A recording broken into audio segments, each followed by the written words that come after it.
The newly sworn-in president of the Senate and former governor of Akwa Ibom State, Godswill Akpabio, has vowed that the 10th Senate will surpass the expectations of Nigerians in building a prosperous nation.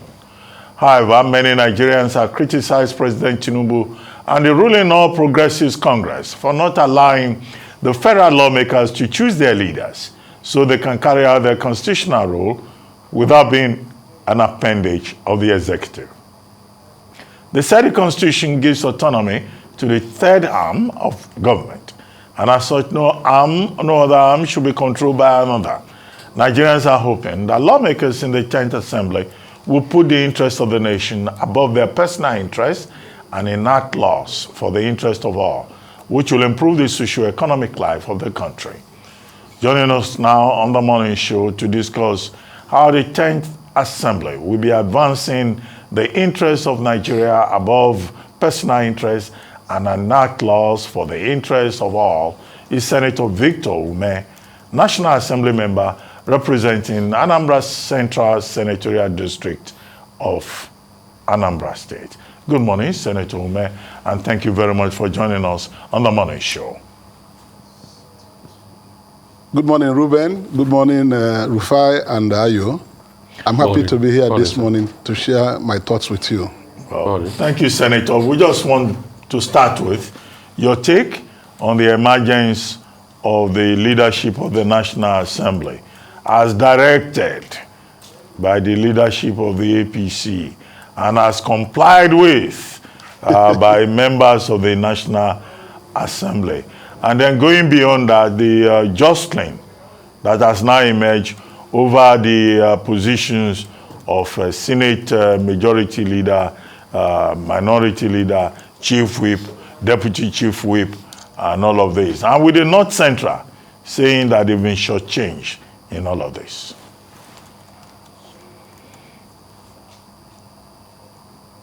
Yeah, thank you, Ruben. What is clear is that the National Assembly now have leadership in both chambers. In the Senate, we have Senator Godswill Akpabio as the Senate President and Senator Jibrin Barao as the Deputy Senate President.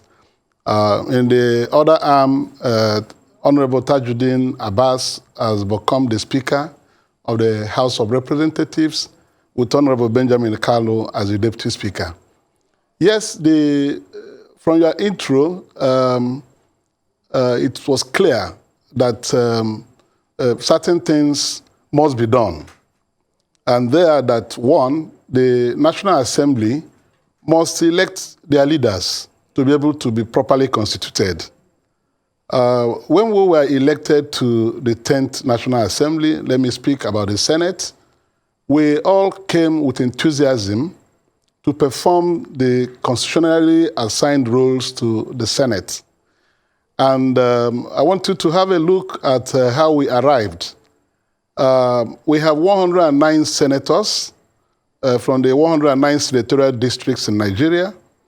Of those 109 senators elected, 80 senators were freshly elected. In other words, only 29 senators returned from the 9th Senate to the 10th Senate. Only 29 senators were voted back to return to the Senate. 80 were new people. This will show you the assessment or the way the Nigerian people rated the 9th Assembly. And with that in view, the election of who the presiding officers will be guided by certain factors and principles. Like you said in your intro, the Constitution envisaged that there will be 3 arms of government that will be independent of each other. Each arm will perform its statutorily assigned roles by the Constitution without any interference by the other. We have the executive, we have the legislature, we have the judiciary. So these 3 arms of government were framed to do certain jobs in our democracy. And it is clearly stated that these three arms of government will complement each other, but they will be clearly independent to be able to achieve the desired goals for national growth and development. We came and looking forward to elect any one of us, 109 of us, to be Senate President, any one of us to be Deputy Senate President. We're not thinking about any other thing other than to elect people who will stand on the path of the Constitution, defend the Constitution, uphold the Constitution, defend the institution, that is the Senate in this instance, and be in a position to provide those services. If you look at the roles assigned to the National Assembly and Senate in particular, all of us are supposed to approve things that the executive will do in terms of spendings, in terms of appointments, and we're also empowered by the Constitution to provide oversight functions over the executive.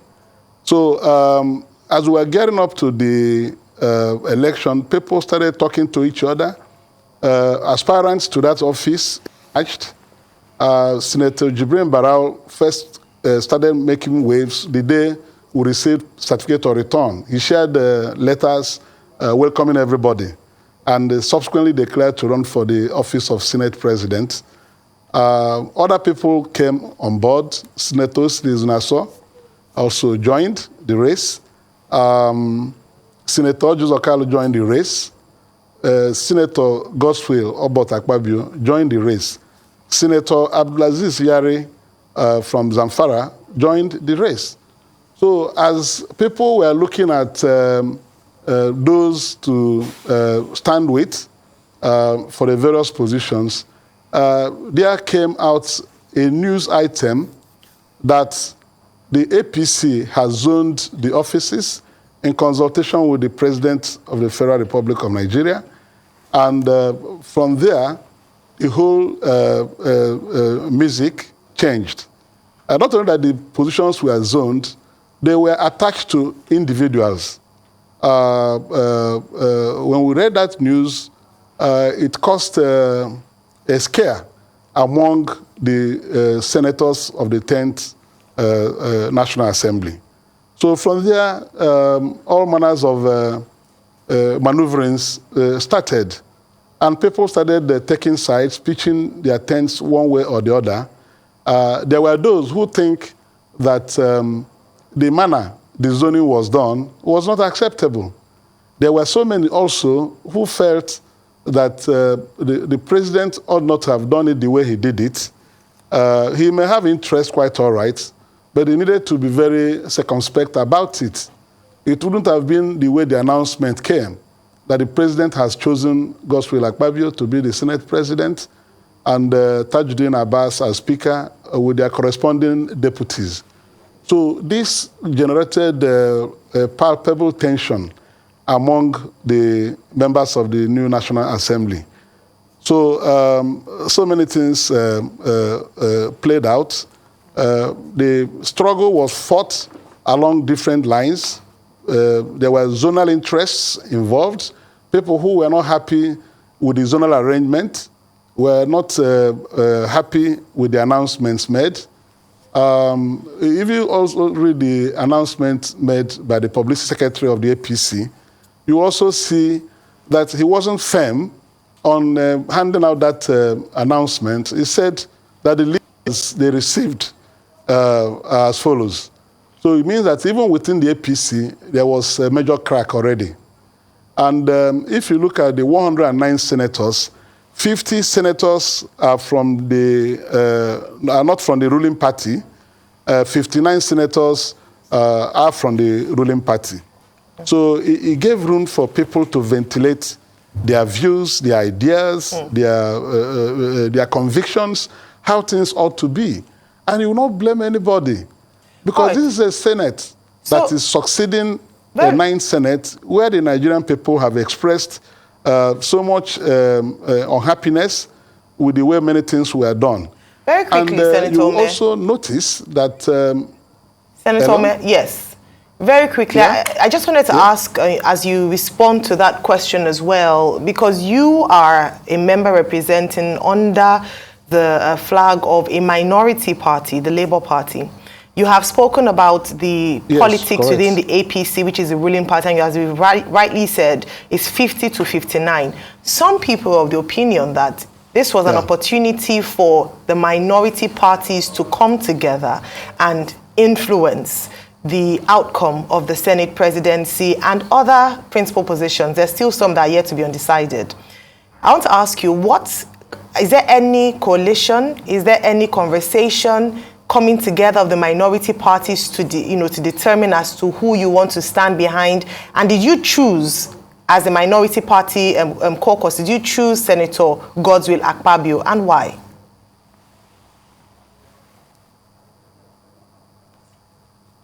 Well, yes, the minority caucus met. All the senators elected from parties outside the APC. The 50 of us who were meeting. This is a Senate that has a distinct character, a unique character. This was the first time 7 political parties contributed senators-elect to the 10th National Assembly.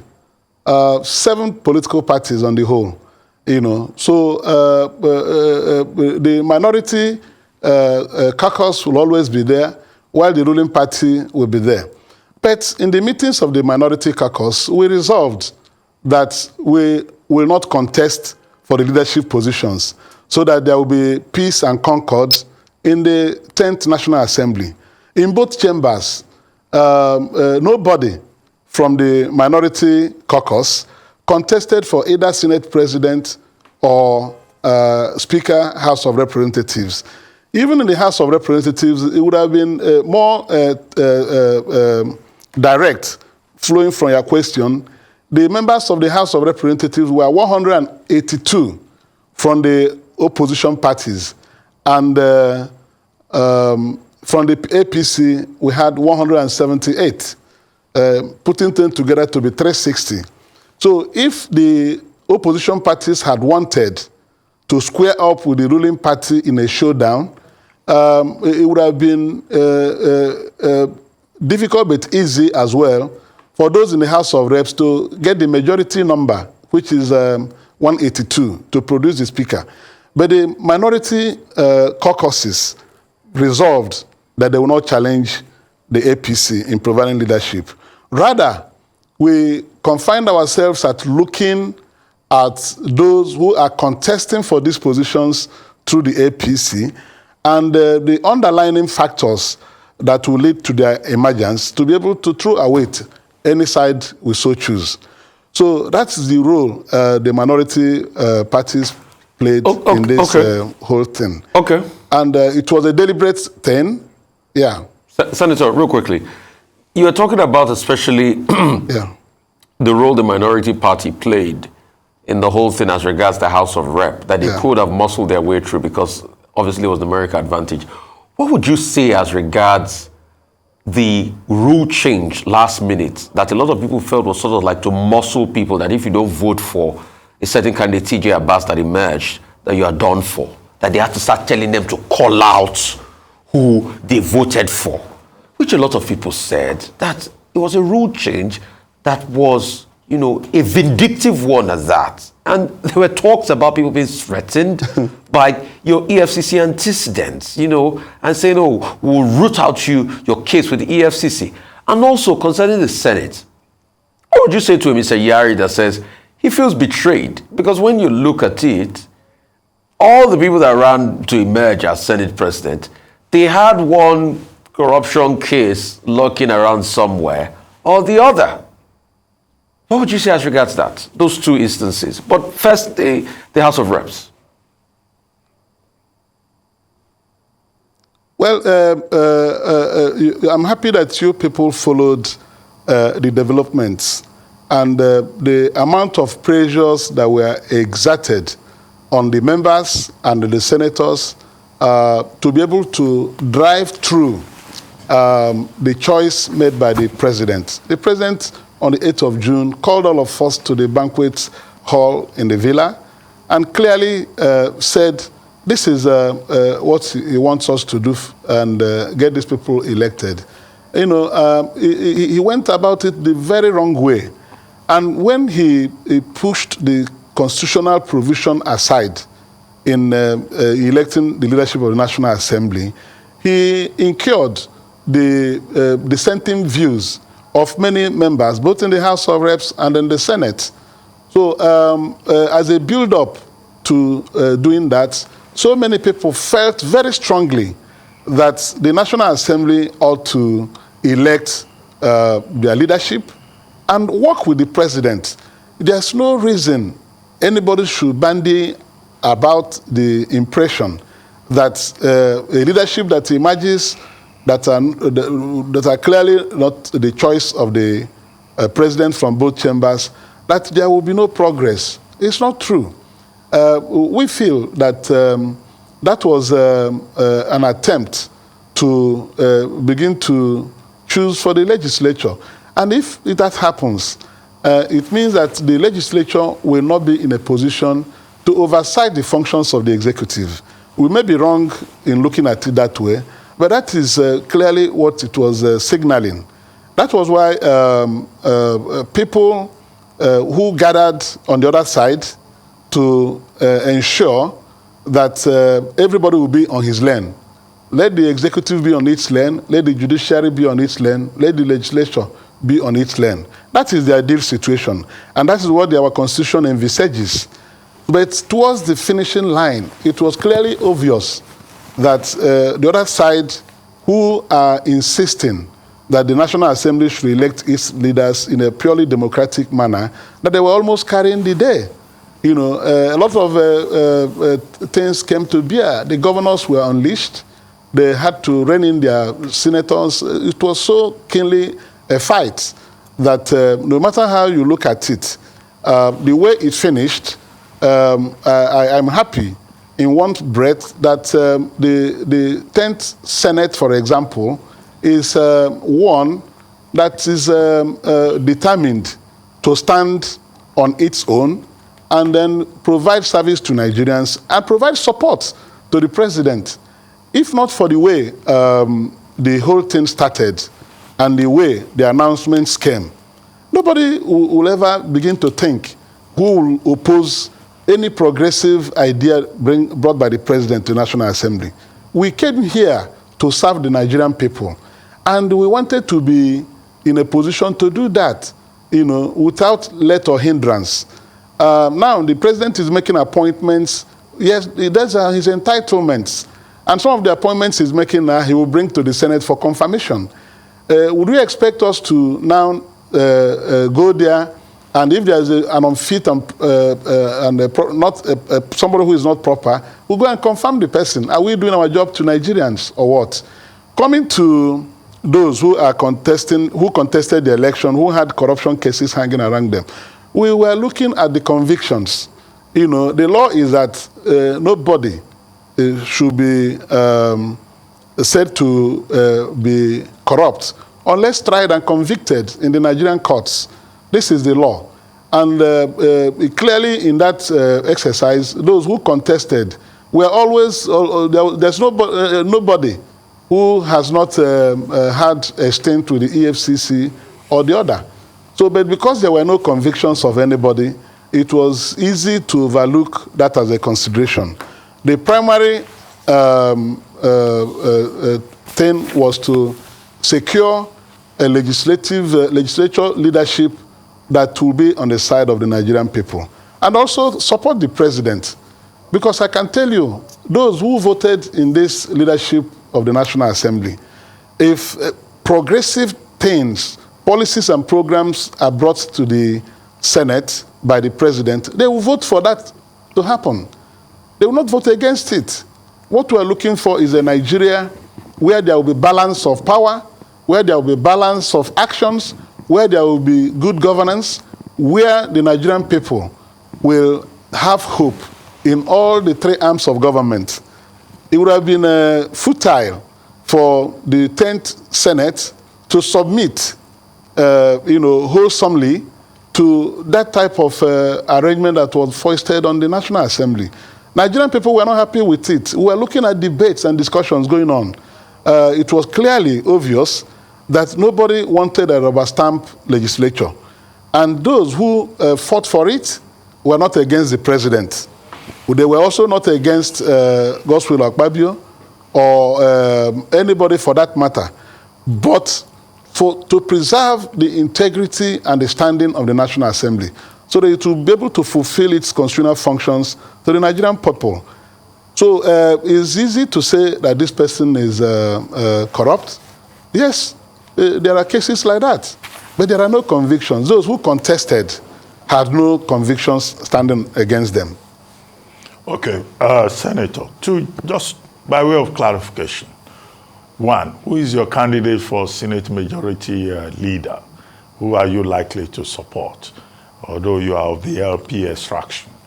Second, during the election of the presiding officers, we saw that, even the minority parties, followed APC and voted along with APC, particularly at the House of Representatives. And we've had some members of the Labour Party, despite the ongoing matter at the Presidential Election Petition Tribunal, saying that, well, it looks like Tinubu is doing well. Maybe all of us should support him. Some other persons, like you, phrase it differently. And you say, oh, it's Nigeria. We have to work with the president. Is the Labour Party already giving up through his members? Just clarifications in that regard. What kind of political engineering saw you guys, voting overwhelmingly even for APC candidates? Well, I said from the beginning that the candidates for those positions, all of them are from APC. They were all from APC. And there's nobody you will vote for that will not be an APC member. Secondly, as to freedom of choice, democracy is about freedom of choice. There is no way you can say because all of you are in this party that all of you will vote for one particular candidate. Times when such things worked had since gone. People have independent minds, and people may decide to vote for any candidate based on his personal convictions. I've told you that in all these configurations, people had zonal interests, people had desire to make the National Assembly to be independent of the executive arm of government. So some of these things drove the actions of members. For the House of Representatives, their election was decided at the Senate. If you saw it, you will see that the Tajuddin had 353. And as soon as the election in the Senate was concluded and Senator Godswill Akpabio won, the fight in the House of Representatives abated. Even along the line, some people had even withdrawn based on the way they were approached. People were forced to withdraw, and some of them withdrew. So as soon as Akpabio prevailed, it was a walkover in the House of Representatives. But in all this, I will tell you that the beauty of democracy is in the freedom of choice. It doesn't matter where anybody can vote. Allow people to freely do that without any force, without any coercion. You can lobby people, but you leave them to their conscience. The way the whole thing finished, it was obvious that people were intimidated. A lot of things were dangled. But for me, I didn't feel that way because I know the crux of the matter. The soul of the issue was how to have a legislature that will support the executive arm of government. All the good things they bring will be supported. Any wrong thing they bring will not be supported. That is the check and balance which the Constitution envisaged. So for the Labour Party, we are there there was secret voting anyway, and there's no way you can say, for those who came out on television to begin to ramble that things have become good, there was no point continuing. They were not the people that contested the presidential election. The person who contested the presidential election is Mr. Peter Obi, and he's in court pursuing his petition very vigorously. So it is the person whose opinion will matter. The large spectrum of the party are still with him in the sense that what he's challenging is the process of the election. He's not challenging Tinubu per se. He's challenging the process of the election. And that is what our law says. If you're not satisfied with the outcome of an election, you challenge it in court.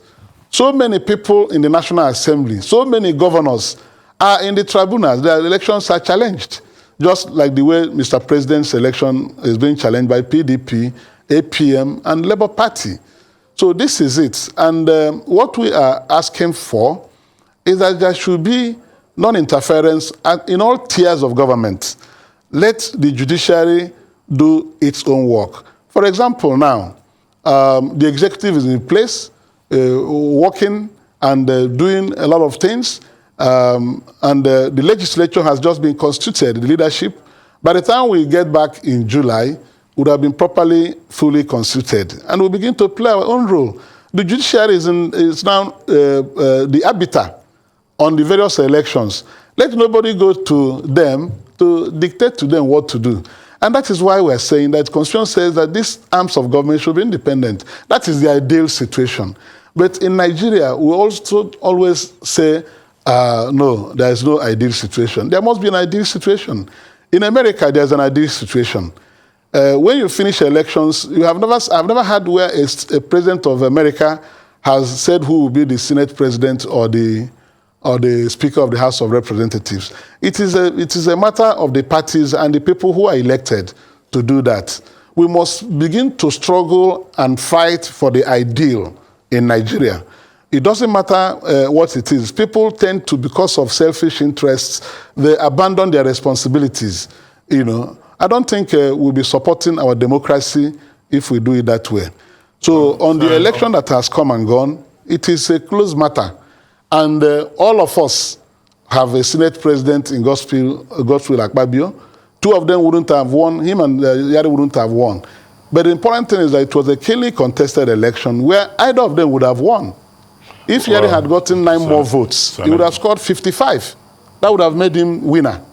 9 votes only would have made him the Senate president.